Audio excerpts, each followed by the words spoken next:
Central India is chock full of wonderful game parks that have populations of tigers, the #1 safari animal in India. But there is so much other big game that is often overlooked and is, in fact, much rarer. One of those is the Asiatic wild dog or dhole.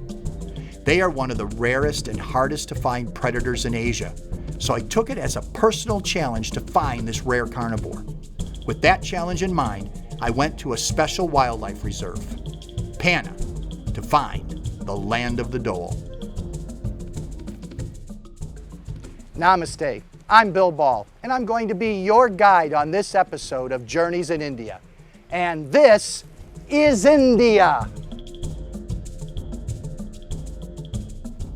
Located in the state of Madhya Pradesh in central India, Panna Tiger Reserve is just 15 miles from Khajuraho Airport. The city of Khajuraho is a great day trip from Panna. The UNESCO World Heritage Site is famous for elaborately carved temples which include workday scenes to the erotic. The dry, temperate climate of Panna is ideal for a variety of Indian wildlife, including not only the tiger, but the much harder to find wild dog or dhole. Well, it's time to find the rarest of the big three predators of the Indian jungle, the wild dog. So let's get started.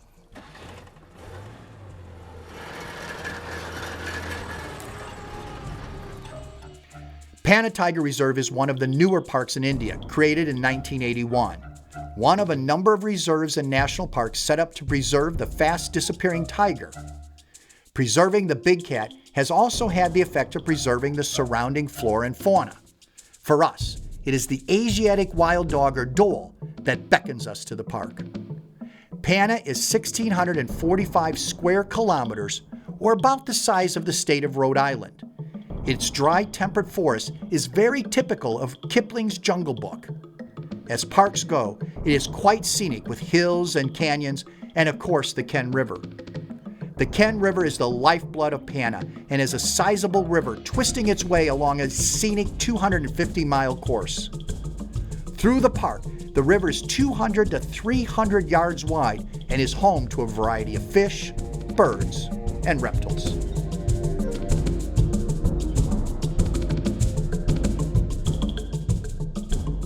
The park, like all Indian parks, has 2 game drives a day, one in the morning and one in the afternoon. Our focus is on the wild dog. It is our last big Indian predator. We've already encountered the tiger, the rare Asiatic lion, the leopard, and the other big canine, the Indian wolf. Finding wildlife in the parks is part luck, but also part knowing what you're looking for. You can listen for the warning calls and you know a big cat, a leopard, or a tiger may be near. You can also look at the ground and see signs. You can look for scat, or you can look for a hole dug. And when you see one of those, you know that a sloth bear has been here because he's been looking for his nightly meal.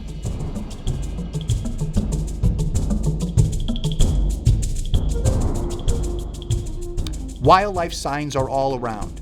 They include obvious noises and calls like the distress calls from deer and lang-eared monkeys. Our local ranger guide obliges us by offering a range of calls we'll listen for. Distress calls means that a big predator is near. Here in Panna, that could be a leopard, a tiger, or our coveted wild dog. Not all calls are distress. Some, like that, signal pleasure.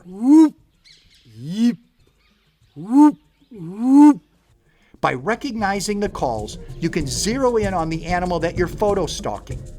Just ahead, I see another sign of an animal, but because this critter is strictly nocturnal, this trace will likely be the only way that we'll encounter it. Well, this is a part of a sandbar antler. The deer probably is long gone, but it gives you evidence of another animal that's living here in the jungle that you wouldn't see probably unless you saw the evidence. And that chewing in here, that shows that a porcupine was here. They eat the antler to get the calcium that they need.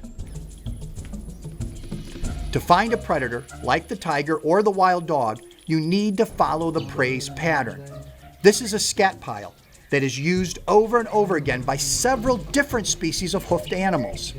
The size and color tells me that it's the territory of spotted deer, sandbar, blue bull, and Indian gazelle. With all four in this area, predators cannot be far away. Another sure sign of a predator is the gathering of vultures. Vultures are scavengers, and as such tell us where a carcass is, and where there's a carcass, predators are sure to be near. One last sign to look for is salt licks like this one. Salt licks attract both predator and prey as they add a precious mineral to their diet.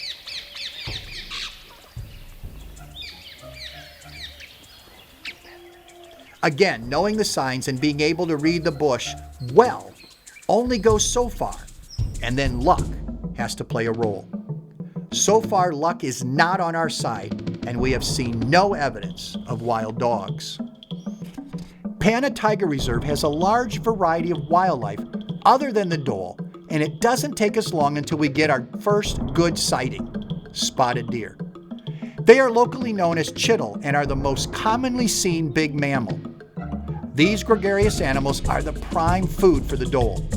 Their large numbers, though, doesn't make it easy for the dhole to catch. They are fast, cooperate with langur monkeys to spot predators, and travel in herds, giving them more eyes and ears.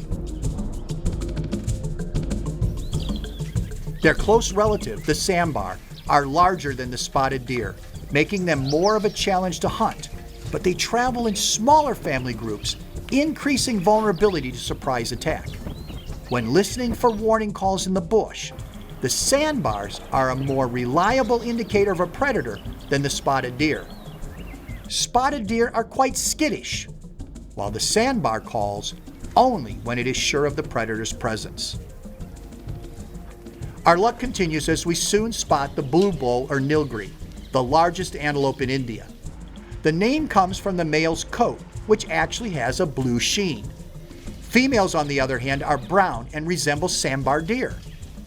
These large antelope are quite adaptable and can be found from forest to desert.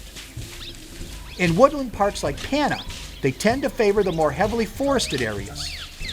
Individually, Asiatic wild dogs could not take a blue bull, but dholes hunt in packs, cooperatively making these large antelope a potential prey species as well. As we leave the heavier forested areas of Panna and visit some of the grasslands or savanna areas of the park, we spot the second antelope species found here, the Indian gazelle. About the size of a spotted deer but sleeker, they rely on speed for their survival. We have driven around much of the park and have been rewarded with all four species of deer and antelope.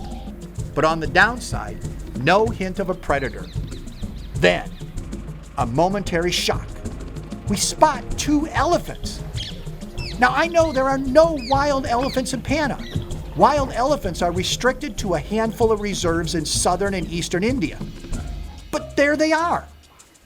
But it doesn't take long, though, to see that these are not wild elephants, but working ones. The park uses the elephants on poacher patrol and to visit areas of the park where there are no roads.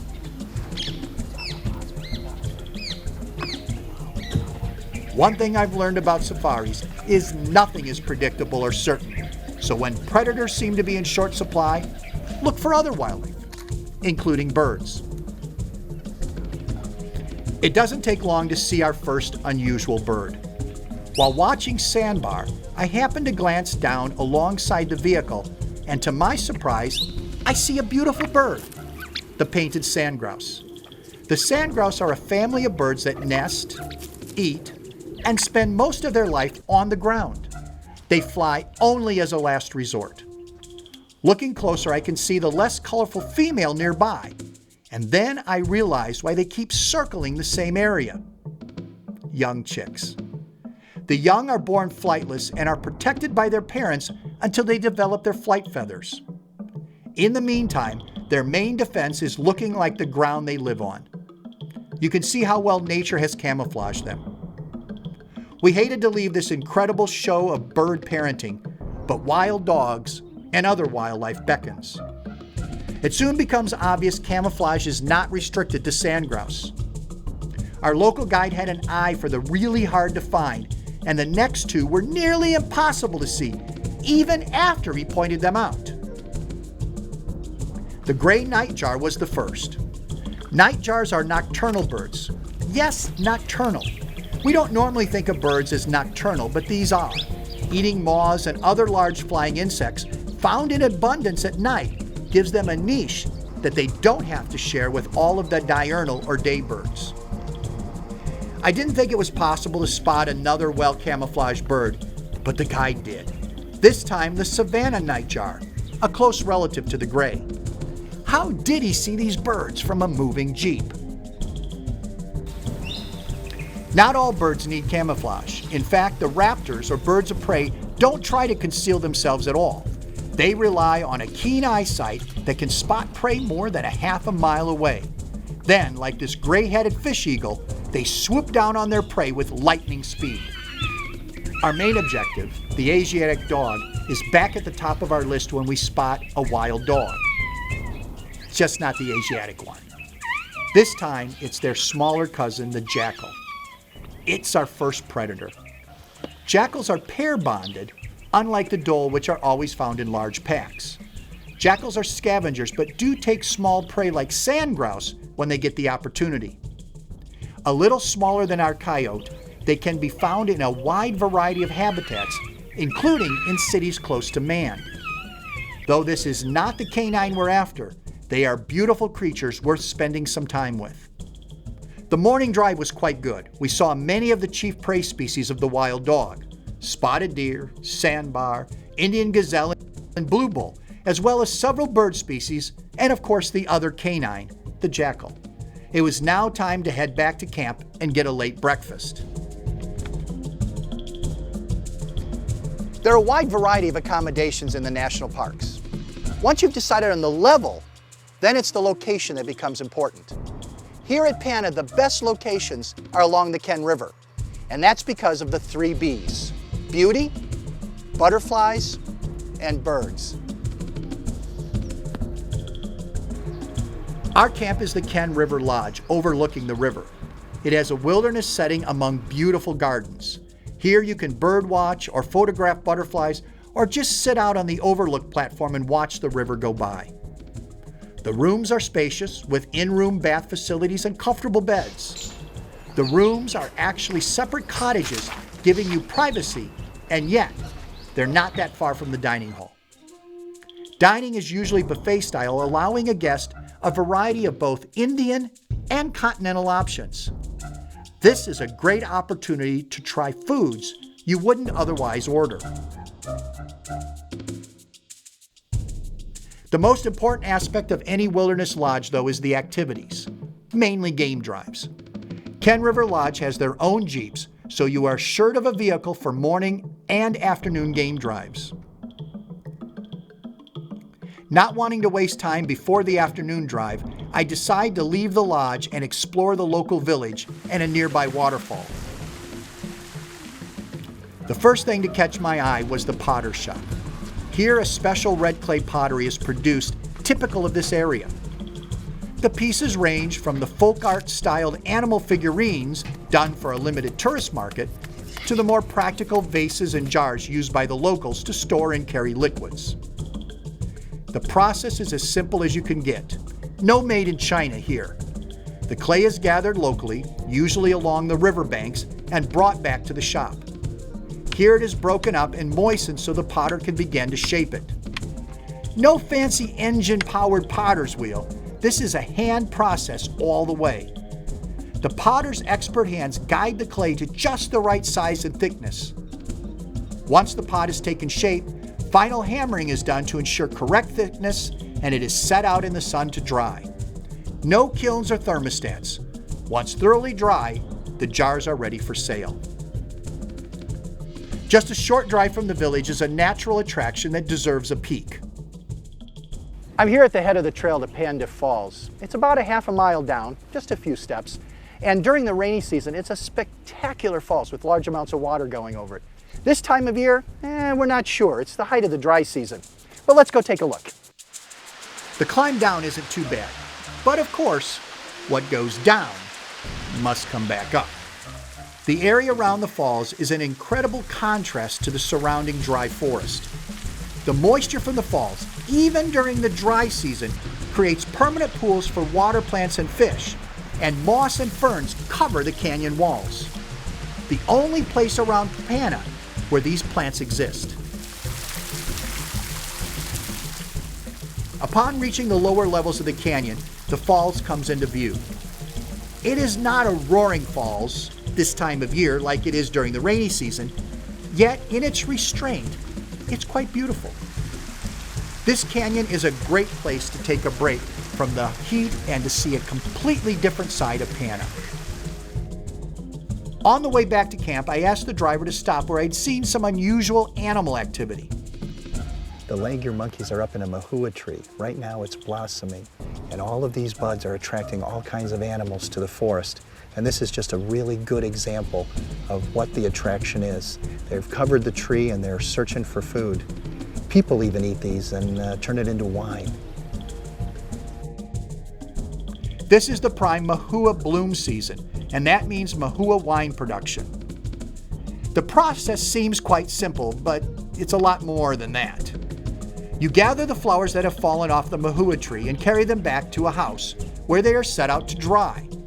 Now, I've been told that older, aged petals are the best, meaning last year's crop is better for wine than this year's crop. The petals are usually then sold to a person that processes the wine, and it is bottled, ready to drink. I've heard so much about this mahua wine from the local villagers. I've just got to try it.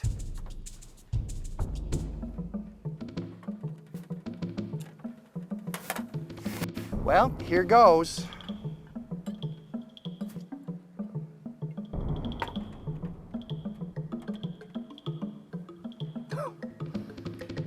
Okay, that's a little more than just an ordinary wine, but not bad.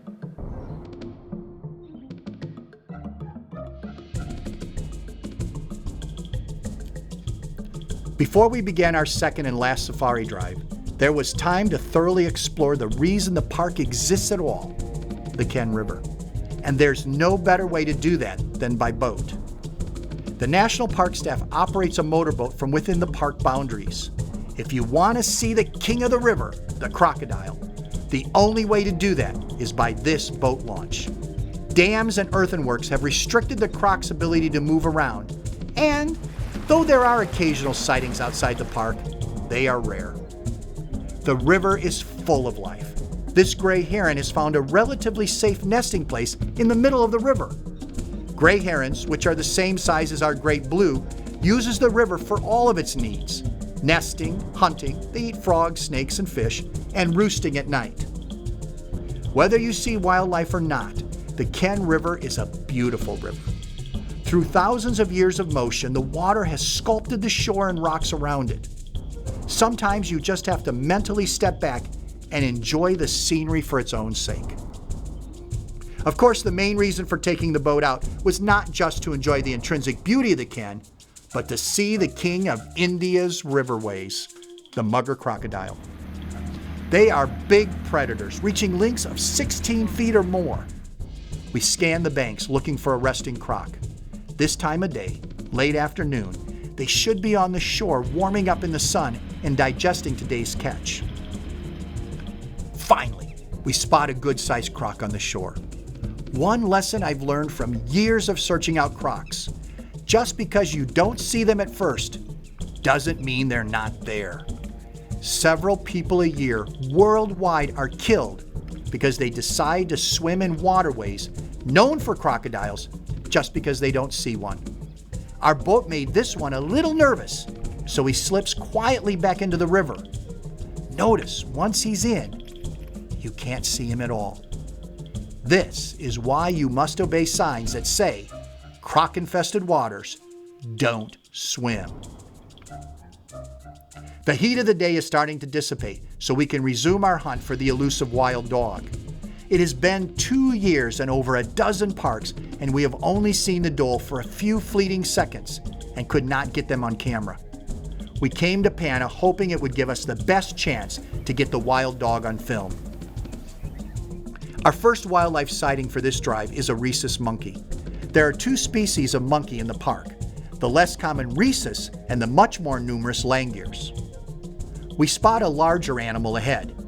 It's a wild boar, another potential prey for the dhole.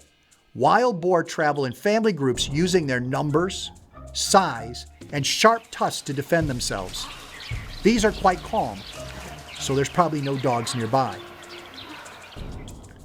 More prey, the spotted deer and langur monkeys, also quite relaxed, which means they don't sense a predator near. Just then, the driver spots a predator ahead. How had the deer and monkey missed it? We drove forward slowly to find a ruddy mongoose. Not the predator I was looking for, but pound for pound, more vicious than a dhole.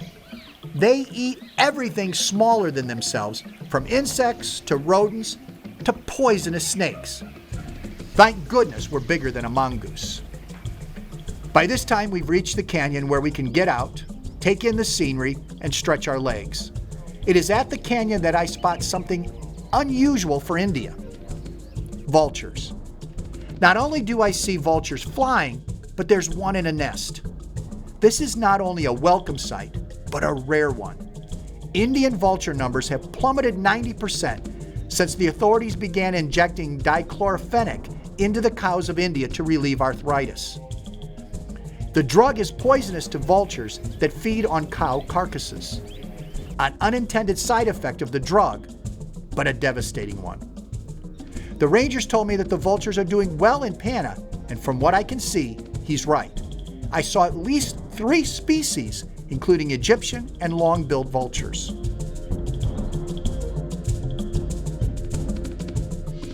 While enjoying the canyon, our sister Jeep catches up to us, reporting wild dogs on the other side of the park.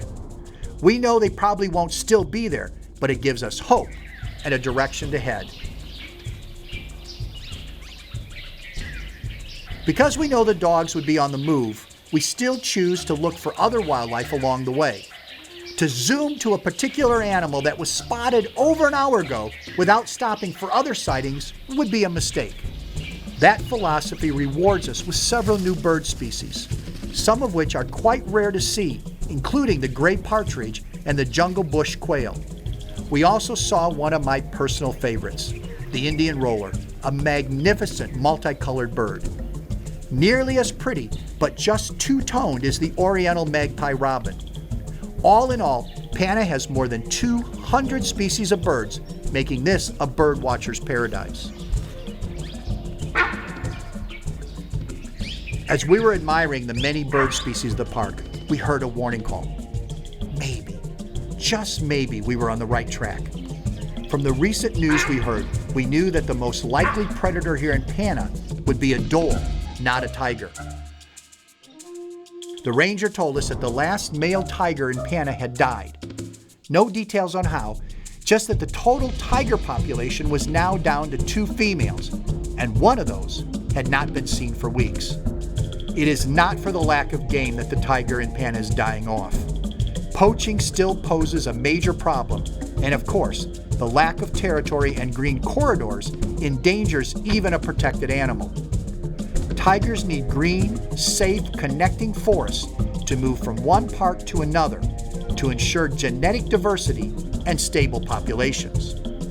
Tiger populations are plummeting worldwide, not just in India. But the population core is in India, and protection here is critical. About half as many tigers exist in India now as was thought just a few years ago. Some tiger parks have already lost their entire tiger population. Responsible ecotourism is one way to help the tiger, but habitat protection is the only sure way to protect this magnificent cat for future generations. Knowing that the warning call was near meant wild dogs may be near. We may finally be closing in on the last big predator of India that we have yet to film. We get our first real break. The ranger spots some prints in the road ahead. Ironically, the prints are not wild dog, but that of the nocturnal and even rarer striped hyena. The sandbar up ahead looks alert, which could mean that dhole are nearby. Though I began to question myself and wonder if I may be reading wild dogs into everything that I see. Our sister Jeep had seen them feeding on a spotted deer carcass nearby. They had counted 12 individuals, but unfortunately they only had still cameras, and these pictures are the best they could get from their vantage point. We decided to start by going to the site of the kill, even though our friend said the Dhole had finished the carcass. Our first true proof of wild dogs came just a short way down the road. Scat. Yeah, I know, this show has a lot of scat in it, but that doesn't make the show scat. It did prove, though, we are on the right trail. Just ahead is where our sister Jeep had seen the wild dogs feeding nearly 2 hours ago. There is very little chance that they would still be here.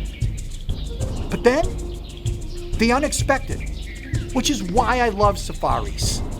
Wild dogs. Nature can be unpredictable, and this is one of those times. It appears the whole pack, adults and young, have stuck around even though the carcass is pretty much gone. We can't even see where it was. We count them as we run to the water. 1, 2, 3, 4, 5, 6, 7, 8, 9, 10, 11, and 12, the same number the group had saw earlier.